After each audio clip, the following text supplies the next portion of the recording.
to another story from Rimworld. Today it looks like we've got 5 survivors trying to band together. Of course, we put it on Randy Random, Strat to Survive, picked a random seed on commitment mode, and then for that seed we added the usual numbers. Our 5 suspects today are Tony, Roro, Boira, Lamarco, and Brexos. I did not name them, and I also chose random for all of them. So we are stuck with whatever relationships and whatever hang-ups they got, including physical, mental, or personality traits that might help or probably screw us over. Whether I set everything on random and stack the odds against myself or not, I pretty much play the same way every time. I have my little boys and girls build themselves some shelters so they're comfortable. I also set some stockpile zones so everything's not just sitting outside. The next thing we do is we start growing food and hunting.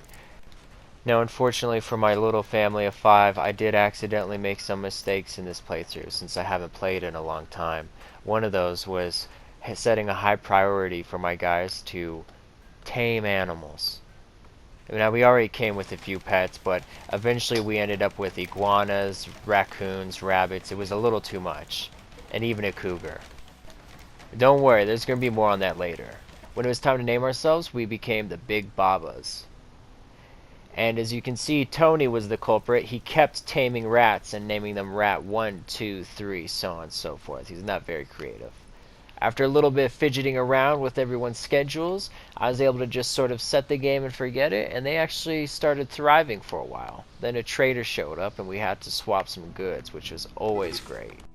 Only 9 days into survival at our new home, and our first casualty occurs. Poor Leo, voiced by Adam Sandler. I sent Tony outside and she starts throwing spears, but she can't throw for shit. Eventually, a spear lands and things got worse than I could have ever imagined.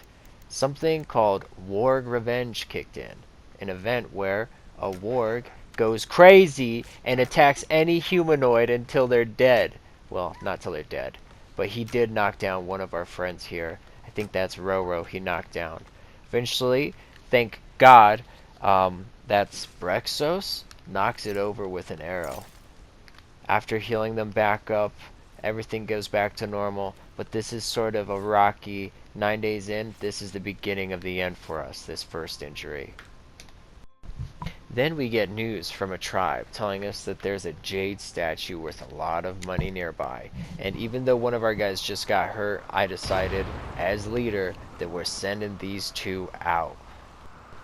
After days of travel, thankfully, Lamarco and Boira are able to find the statue and escape with their lives. We sold it for a ton of money, and you'll never guess what we bought. They spent all of their money on pemmican, and it was delicious. Thanks for asking. At this point, a month had passed, and everyone was feeling really good. The warg attack was behind us.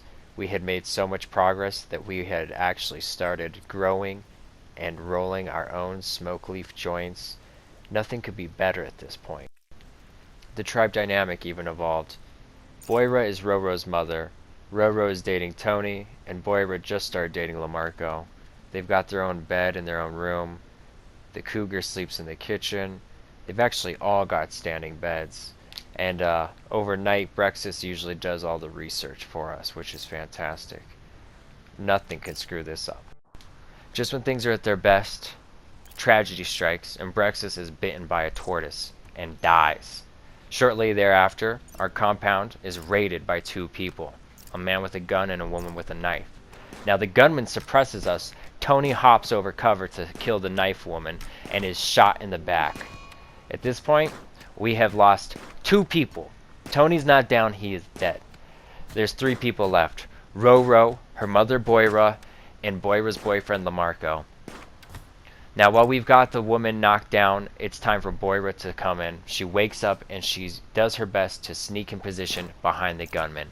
She gets in place and she begins firing arrows, but not before Lamarco is knocked down. He's still alive, but he's vitally, critically injured. Next, Boira is turned on and shot in the stomach. The gunman picks her up and runs away with her. Roro, to save her mother, chases him through the red thicket, throwing her pilas, or her pilas, each one misses over and over. Just at the very end, when we think he's about to escape and there's no time left, we are able to throw one last spear.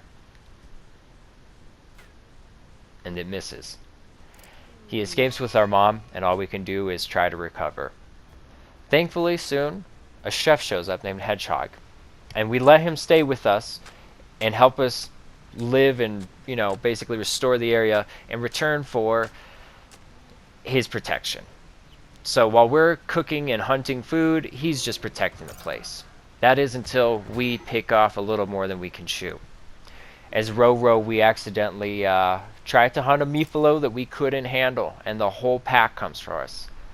Now, thankfully, Hedgehog is an honorable guy, and he's on our way to save us until he notices two Meefalo in front of him, and he has to book it north to get inside. The only chance he has to survive at this point is to get inside and close the door before they reach him. And unfortunately, he's not able to do that. Now, I know that I'm telling a story here and we're at the end, but it still feels like a spoiler to say that he is ultimately trampled. The only person left is actually our cat, who comes and checks on us on our crippled body, our crumpled, destroyed, poor frame. Licks our hand and then it runs off to get revenge. This is real. The cat was so angry. Solomon goes and picks a fight with something 500 times bigger than himself. Our cat goes as the last living member of our family, or at least the last standing member of our family, and fights till he's got nothing left. He's not knocked. Solomon is killed. It's sad, but we all lay there and we die in the rain. But this is also how Rimworld goes. What a good game.